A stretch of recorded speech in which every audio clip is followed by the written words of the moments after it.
this video I'm showing how to make musk sticks. So delightfully satisfying, will leave you wanting more. You can make any flavour, any colour, but today I chose pink and musk. Yum. These ingredients you'll need: glucose syrup, water, musk essence, food colouring, gelatin leaves and icing sugar. Sift your icing sugar well and pre-soak your gelatin leaves in some cold water.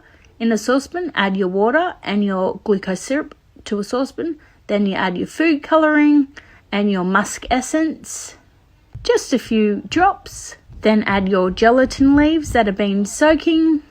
Then you're going to add to the heat just to dissolve the gelatin. Once all dissolved, you're going to add to a bowl.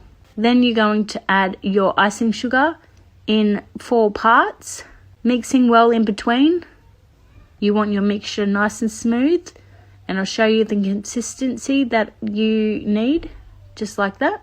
This is the nozzle that I'm using. Then I'm going to add to a piping bag, pipe on baking paper, and you're going to let it dry overnight preferably, or a few days depending on your weather, or you could put them in a dehydrator. Once all piped, there you go, that's what they look like, and drying. Great for a cake decoration or just to enjoy.